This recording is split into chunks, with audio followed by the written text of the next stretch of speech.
Sarong masiram na pagkahapon sa Satuya Gabos, ngunyan na aldaw mga tugang nin Miyerkules.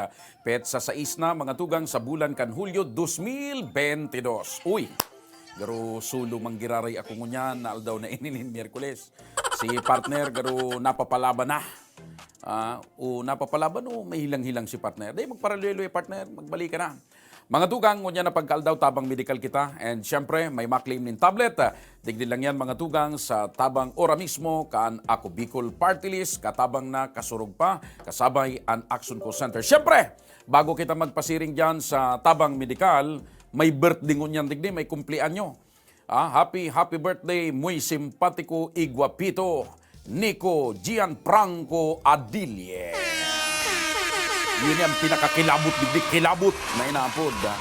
Para ngunyan ang problema pag tapos na ang eleksyon kan pag may birthday ka ngunyan, maski anong padangog-dangog mo, garuday na. Maski anong padangog tabos. Mayor, congressman, gobernador, birthday ni Nico. Garuday na. Tapos na ang eleksyon. Maski anong padangog ta, garuday nang mapadarang pansit. Ano may magpadarang po pansit? Lamang. Testingon ta. Basta gusto mi lang po ipaabot, kung nagdadangog po ang mga amigos, amigas, kapipinsanan, amistados, amistades, mga sadiring tawo, ni Nico Adilye pinapaarami po sa Indogabos. Dahil po kamo mabibigla na birthday niya ngunyan. Alright! Diretso na kita mga tugang sa istorya manangod sa satuyang tabang medikal.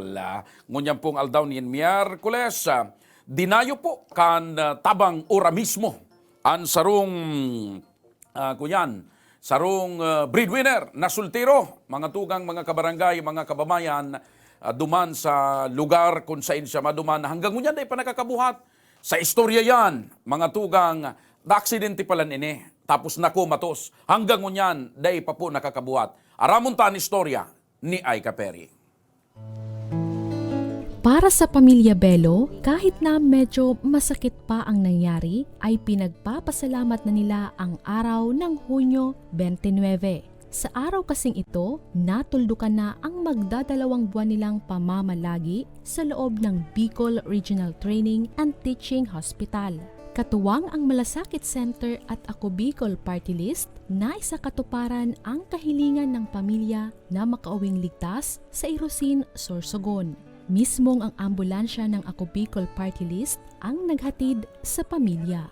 Para mas malaman ang dahilan ng pamamalagi ng pamilya Bello sa ospital, pinuntahan namin sila sa Barangay Batang, Irosin, Sorsogon. Pagdating sa residensya ng pamilya, naabutan naming nakahiga ang 25 taong gulang na binata na si Aldrin Bello. Sugat-sugat at may mga tahi sa iba't ibang parte ng katawan. Bali ang kanang paa at hindi makapagsalita. Buwan ng Mayo noong siya ay maaksidente. Sariwa pa kay Nanay Evelyn ang di inaasahang aksidente. Kwento ng ina, nagpaalam ang binata na makikibinyag. Subalit hindi na ito nakauwi at nalaman na lang nila na ito ay naaksidente. 14 na araw na comatose si Aldrin at 1 buwan din siyang hindi makabangon na pinalala pa dahil naapektuhan ang utak ng binata. Labis na nasasaktan ngayon si Nanay Evelyn dahil breadwinner ng pamilya ang kanyang pangalawang anak. Sobrang sakit, ma'am.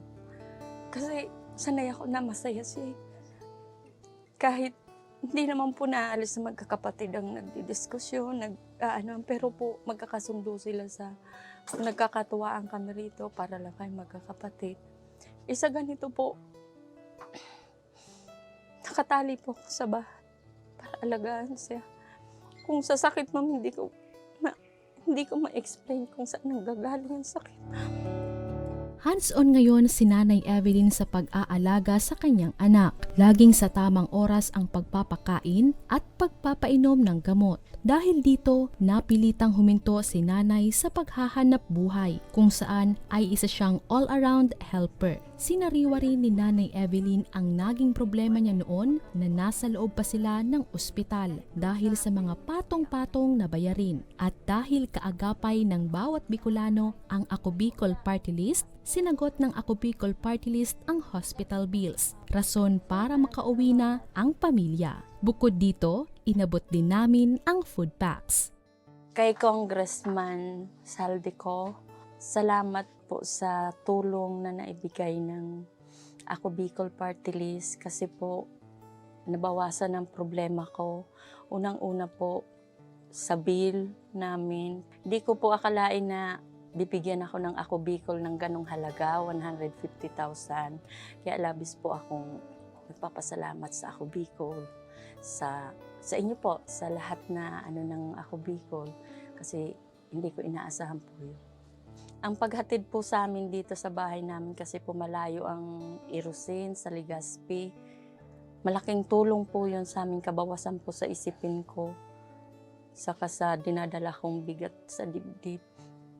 At least po, kahit papaano, gumaanggaan ang pakiramdam ko. Hindi lang salita kundi laging isinasakatuparan ng programang Action Ko Center at Ako Bicol Party List ang misyon ng pagtulong sa mga taong sinubok ng buhay. Yan, mga tugang, mga kabarangay, saro na naman na patunay, sarong buhay na patutuo ng Ako Bicol Party List, katabang nakasurog pa ang Action Ko Center, ang tabang ora mismo, pinapaabot direktamente sa mga kababayan tang Bicolano na nangangaipok kitabang arog kan kamautan po mga tugang ni Congressman Saldico e ni Congressman Jill Bungalon. Kaya saro na naman na kababayan ta na taga Irusin, Sorsogon ang nabenepisyaran na tabangan asin na kinabang kang tunay na pagtabang kan Ako Bicol Party List tabang ora mismo.